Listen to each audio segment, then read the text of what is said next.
Mateus, capítulo 12, versículos de 22 a 32. E também está em Marcos, capítulo 3, versículos 22 a 30, e em Lucas, capítulo 11, do versículo 14 ao 23.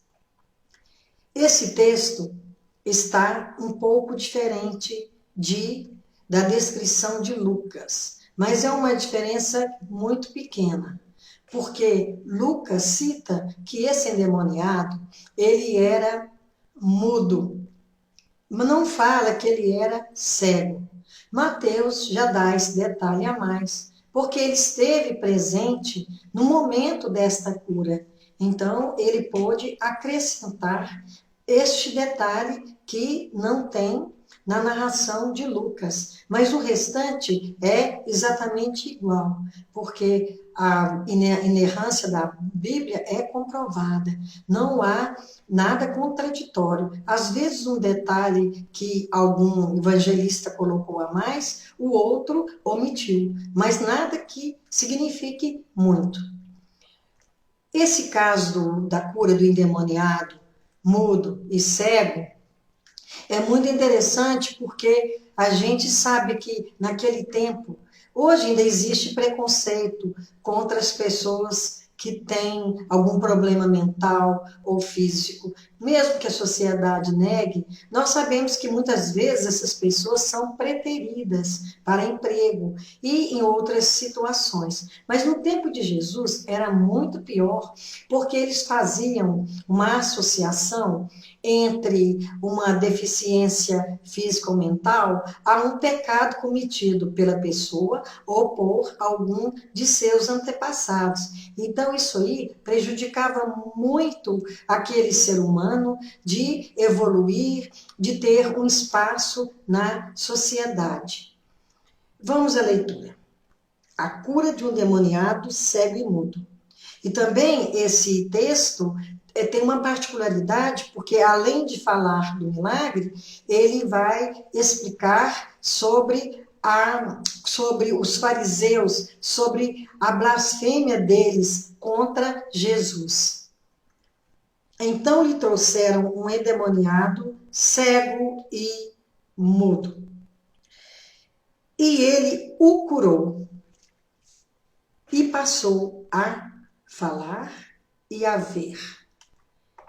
Então, a gente vê que nesse caso, esse rapaz estava endemoniado e o demônio acrescentou problemas à vida dele, porque o demônio veio para matar, para roubar, para destruir. Não há nada de bom que venha dele. Então, ele cuidou de trazer enfermidades para a vida deste moço e que o impedia de ter uma vida normal. Imaginemos, ele era cego e mudo. A limitação dele era muito grande. É como se ele vivesse num mundo interior ultra particular, porque a dificuldade de comunicação era muito, muito terrível, porque ele não tinha a capacidade de fazer sinais para que as pessoas o entendessem. Nem existia essa linguagem própria que facilitou muito a vida das pessoas que precisam se comunicar. Mas no momento que Jesus expeliu o demônio, ele pôde falar e ver. Mas nós temos que lembrar que nem toda deficiência, nem toda doença provém do demônio, embora que tudo de ruim vem dele, mas às vezes a pessoa está expulsando o demônio de uma pessoa doente e, na verdade, ela precisa de um severo tratamento. Não que o Senhor não possa curá-la, mas o Senhor também deixou médicos e especialistas para cuidar de pessoas que sofrem com algum mal. Seguindo, e toda a multidão se admirava e dizia: é este, porventura, o filho de Davi? Porque da genealogia de Davi, da tribo de Judá, viria o Salvador. Ele era esperado há muito tempo. Então, quando eles viram Jesus fazendo tantas maravilhas, milagres, coisas que eles não tinham costume de ver, eles já começaram a perguntar se era aquele, o filho de Davi que viria, como Jesus viria dessa genealogia, eles já estavam sempre aguardando que viesse esse Salvador. Por isso essa pergunta. Mas os fariseus, ouvindo isto, murmuravam: este não expele demônios, senão pelo poder de Beelzebu, maioral dos demônios. Beelzebu, ou Baal-Zebur, era uma entidade adorada pelos filisteus, pelos cananitas. E em Ecrom havia o templo dele, uma imagem onde eles ajoelhavam, se curvavam diante desse Deus pagão. Eles acreditavam no poder daquele Deus minúsculo. E a gente sabe que atrás de uma imagem que é idolatrada, que é adorada, existe Satanás, porque é um meio que ele usou e usa para receber adoração.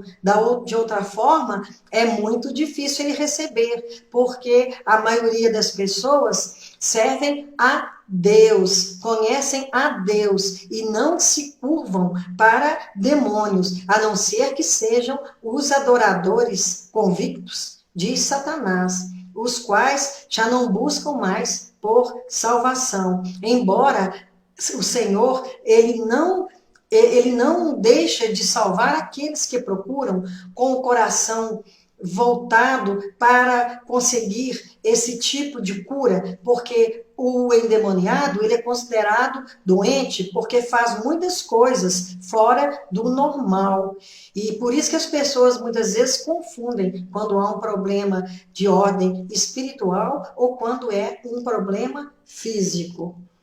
Esse Baal-Zebur é aquele Baal que tantos na Bíblia adoraram, e ele não podia fazer nada de bem para ninguém. Primeiro porque ele não existe, é uma representação demoníaca de um Deus pequeno, na verdade que não existe como Deus. Jesus, porém, conhecendo-lhes os pensamentos, disse: todo reino dividido contra si mesmo ficará deserto, e toda cidade ou casa dividida contra si mesma não subsistirá. Jesus, em sua onisciência, conhecia o pensamento desses fariseus, desses homens da lei, que se sentiam superiores, achando que eram os maiorais, que não existia ninguém tão espiritualizado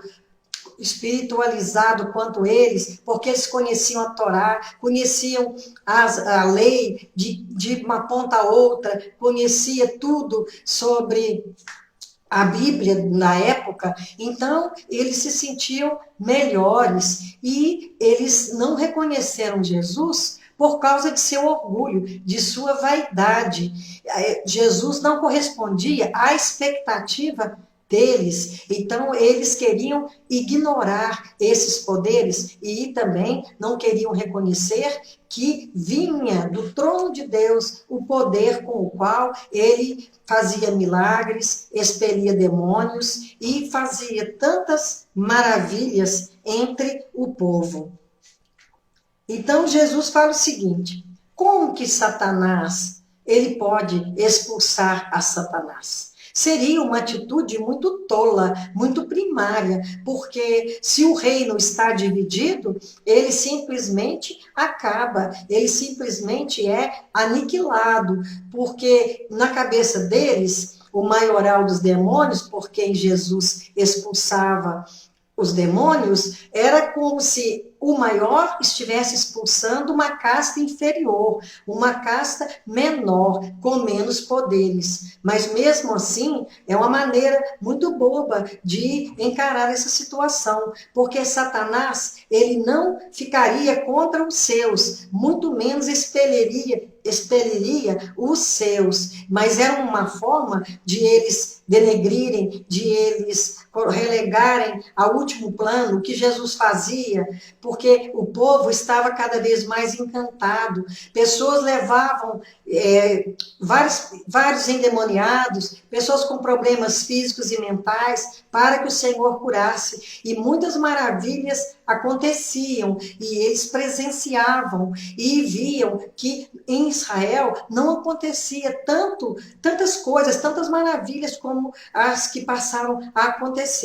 Então eles estavam no caminho, entendendo que pelo menos um profeta muito importante estava no meio deles. E também, se uma casa está dividida, por exemplo, uma família, se um fica contra o outro e se começa a discutir e também a se dividir, essa família não vai ser mais uma unidade. Ela perde muito em sentimentos, perde muito em unidade, e essa família pode acabar se separando, se tornando estranhos uns para os outros. Então a casa não pode se dividir. Um casal tem que manter a sua unidade em Cristo. Por isso que é falado sobre o cordão das 3 dobras, que é a esposa, o marido e Cristo, para formar uma fortaleza contra a qual Satanás não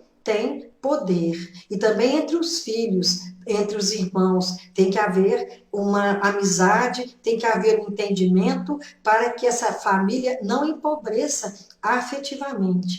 A gente vê também, quando a gente ouve na televisão sobre as facções criminosas, quando elas se dividem, acaba morrendo muitos desses elementos, porque elas estando dividida, ela não prospera como uma unidade. E também no mundo político, quando eles dizem que rachou o partido, é porque algum deles levantou uma questão e resolveu adquirir seus adeptos, e esses adeptos, eles vão contra a outra metade. Então, esse partido racha, inventa outro nome, vai criar outra unidade, porque um reino, uma facção, uma casa dividida, ela não pode mesmo prosperar.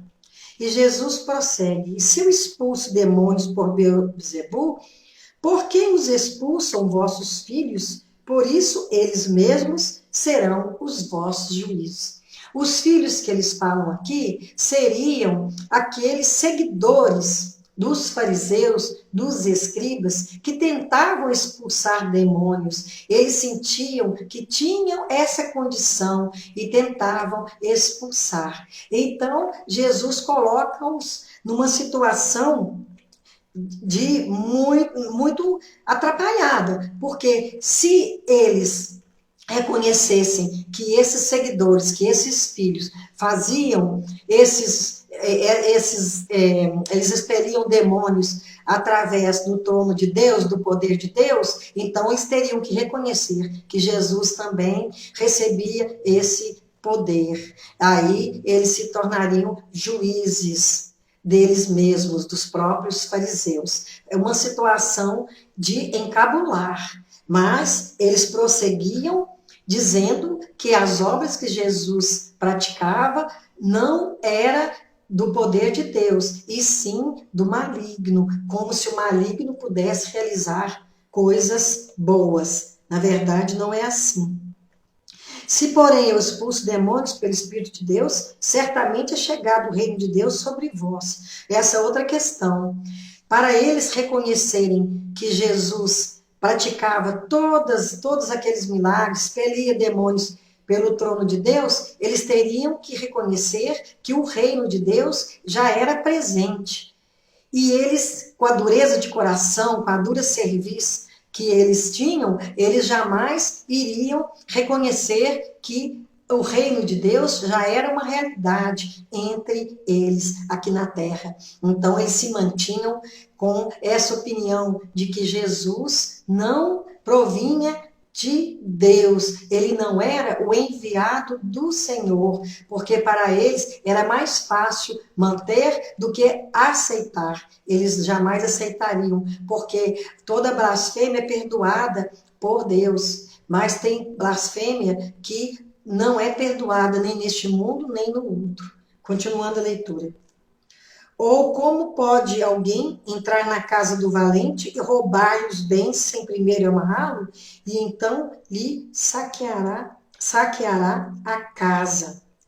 Se numa casa tem uma pessoa armada, uma pessoa forte, valente, para entrar na casa dela, se esse homem não for amarrado, não for manietado, esse que entra na casa não pode roubar, porque ele vai ser vencido, ele vai ser detido por essa pessoa, impedido de roubar a sua casa, de roubar-lhe os bens.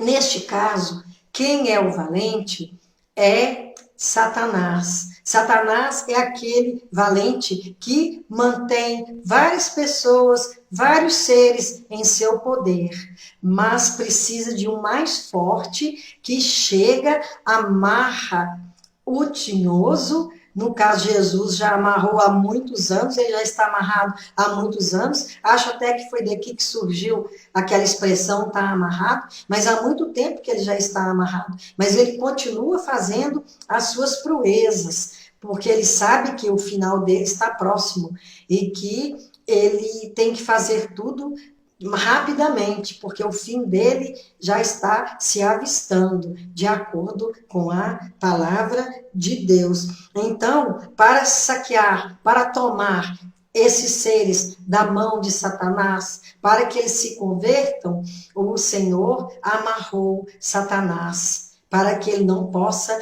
impedir. Quem não é por mim é contra mim, e quem comigo não ajunta, espalha. Não existe meio termo. Ou estamos com Deus, ou estamos contra Ele.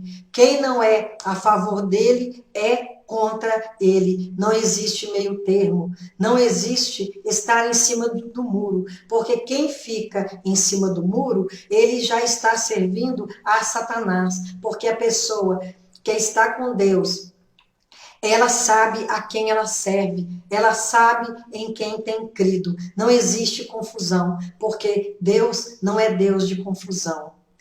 E então não existe uma situação neutra, uma posição neutra, ou se está com Deus ou se está contra Ele. Então nós temos que fazer a nossa opção. De que lado estamos? Isso é importante pensarmos e refletirmos sobre isso. Por isso vos declaro, todo pecado e blasfêmia serão perdoados aos homens, mas a blasfêmia contra o Espírito Santo não será perdoada. O Senhor perdoa pecados. Se a pessoa confessar, reconhecer seu erro, o Senhor está pronto a perdoar, desde que esse arrependimento não seja algo circunstancial, seja algo que venha de dentro, que seja algo da sinceridade do coração. Mas há um pecado que é chamado pecado contra o Espírito Santo, que não tem cura, não tem perdão, nem neste mundo, nem no outro. Porque muitas vezes as pessoas falam alguma coisa sem pensar, ofendem a Deus, ofendem ao próximo, mas depois ela reconhece através da luz do Espírito Santo que pecou. Então ela pede perdão e o Senhor perdoa. Mas quando há o pecado contra o Espírito Santo, a própria pessoa, o próprio ser, ele não sente mais necessidade de perdão. É como se tudo que ele fizesse fosse normal, tudo que ele fizesse não necessitasse de arrependimento. E ele continua levando a vida sem pensar nesse aspecto. E ele continua pecando, porque todos somos pecadores. Eventualmente pecamos, mas há aqueles que são escravos do pecado, porque não sentem arrependimento, como Judas Iscariotes. Ele poderia ter arrependido e ser perdoado, mas a única coisa que entrou na alma dele foi o remorso, que ele reconheceu que havia matado e, né, porque foi através dele o Filho de Deus. Mas remorso não é arrependimento. Então, temos que pedir ao Espírito Santo que haja sobre as nossas vidas, para que rapidamente entendamos que pecamos e logo pedimos perdão com o coração sincero, com o coração voltado para o Senhor. Se alguém proferir alguma palavra contra o Filho do Homem, ser-lhe-á isto perdoado. Mas se alguém falar contra o Espírito Santo, não lhe será isso perdoado, nem neste mundo, nem no porvir. Esses escribas e fariseus já haviam pecado contra o Espírito Santo, porque eles acusaram Jesus de servir demônios, de ter demônios nele. E jamais podemos falar ou pensar algo assim. Então não existia perdão para eles, porque eles blasfemaram de maneira que não havia como ser perdoado. Nem eles mesmos reconheceram o Senhor, muito menos buscariam dele o perdão. Que o Senhor nos ilumine, que o Senhor esteja sempre conosco através do seu Santo Espírito e que nos abençoe e perdoe os nossos pecados. Amém. Que assim seja. Amém.